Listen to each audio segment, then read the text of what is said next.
Friends, welcome to Jolly's കുലീന. ഇന്ന് ഞാൻ മാമ്പഴം കൊണ്ടുള്ളൊരു പായസമാണ് ഉണ്ടാക്കാനായിട്ട് പോകുന്നത്. അതിന് വേണ്ടിയിട്ട് 5 പഴുത്ത മാങ്ങ കട്ട് ചെയ്ത് വെച്ചിട്ടുണ്ട്.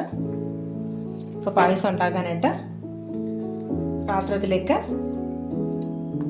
ഏകദേശം 100 ഗ്രാമോളം നെയ്യ് ഇട്ട് കൊടുക്കുന്നുണ്ട്. ഇതിലേക്ക് കുറച്ച് അണ്ടിപ്പരിപ്പ് ഇട്ട് കൊടുക്കുന്നുണ്ട്.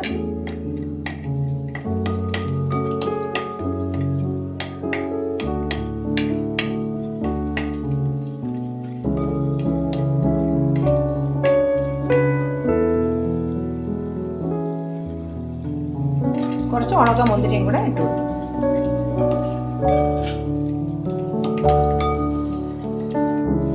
അപ്പോൾ മുന്തിരിയും അണ്ടിപ്പരിപ്പും വറുത്ത് കോരുവാണ്.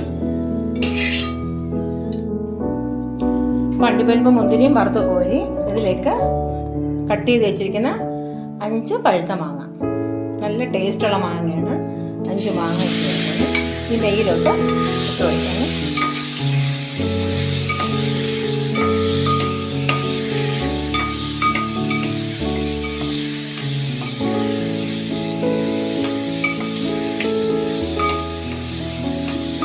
നന്നായിട്ട് ഇതിനോട് ചേരണം. അത് നമുക്ക് വറുത്ത് കൊടുക്കണം. ഏകദേശം ഒരു 10 മിനിറ്റ് ആയിട്ടുണ്ട്. നല്ല പഴുത്ത മാങ്ങ ആയതുകൊണ്ട് പെട്ടെന്ന് തന്നെ ഇതിനോട് അലിഞ്ഞു ചേർന്നായിരുന്നു. ഏകദേശം 10 മിനിറ്റ് ആയിട്ടുണ്ട്. നല്ല പഴുത്ത മാങ്ങ ആയതുകൊണ്ട് പെട്ടെന്ന് തന്നെ ഇത് വെന്ത് റെഡി ആയിട്ടുണ്ട്. ഇതിലേക്ക് 5 ടേബിൾ സ്പൂൺ പഞ്ചസാര ഇട്ട് കൊടുക്കുകയാണ്.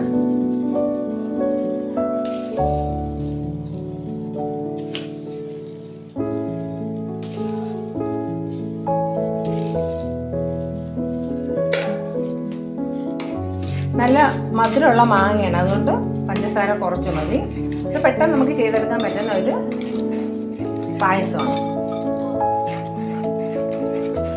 പഞ്ചസാര ഇതിനോട് അലിഞ്ഞ് ചേരണം, നന്നായിട്ട് അലിഞ്ഞ് ചേരണം. ഇപ്പോൾ മാങ്ങയും പഞ്ചസാരയായിട്ട് നന്നായിട്ട് അലിഞ്ഞ് ചേർന്നിട്ടുണ്ട്. ഇതിലേക്ക് വേവിച്ച് വെച്ചിരിക്കുന്ന ചൗവരിയും കൂടി ഇട്ട് കൊടുക്കാം.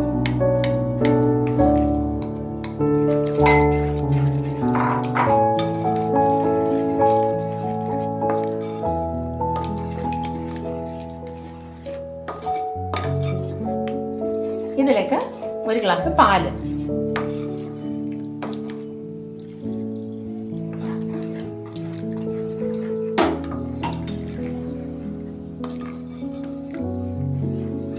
ഇത് മൂന്നും കൂടെ നന്നായിട്ട് വറ്റിച്ചെടുക്കണം, വറ്റി വരണം. അപ്പോൾ ഈ പായസം കൂടെ നന്നായിട്ട് കുറുവി വന്നിട്ടുണ്ട്. അതിലേക്ക് ഏലക്ക പൊടിച്ചത് ഇട്ട് കൊടുക്കുകയാണ്.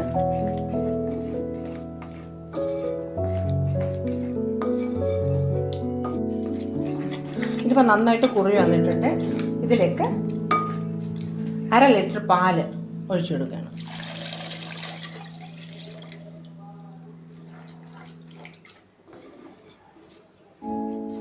എന്നിട്ട് നന്നായിട്ട് ഇളക്കി കൊടുക്കണം. പാല് നന്നായിട്ടൊന്ന് ചൂടായി വരുമ്പോഴത്തേക്ക് ഓഫ് ചെയ്യാം, അടുപ്പ് ഓഫ് ചെയ്യാം.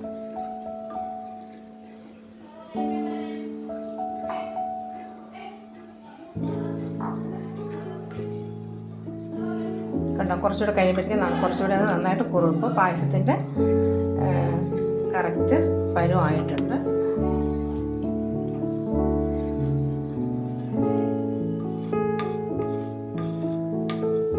നമുക്ക് മറ്റുള്ള പായസങ്ങൾ വെക്കുന്ന പോലെയല്ല, വളരെ പെട്ടെന്ന് തന്നെ ഉണ്ടാക്കിയെടുക്കാനായിട്ട് പറ്റും.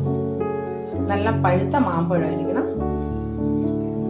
മാങ്ങയുടെ മധുരം അനുസരിച്ച് നമുക്കിതിൽ പഞ്ചസാര ചേർത്ത് കൊടുക്കാം. ഇപ്പോൾ നല്ല മധുരമായതുകൊണ്ടാണ് ഞാൻ 5 ടേബിൾ സ്പൂൺ പഞ്ചസാര ഇട്ടത്.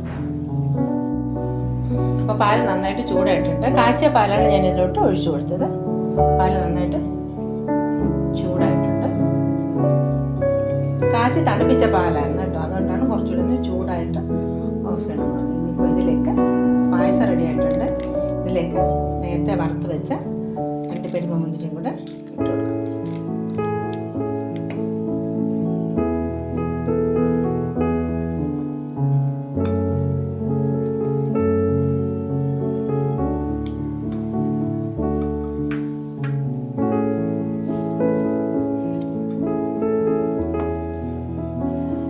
അപ്പോൾ മാമ്പഴ പായസം റെഡി ആയിട്ടുണ്ട്. എല്ലാവരും ചെയ്ത് നോക്കണം കേട്ടോ. ഓക്കേ.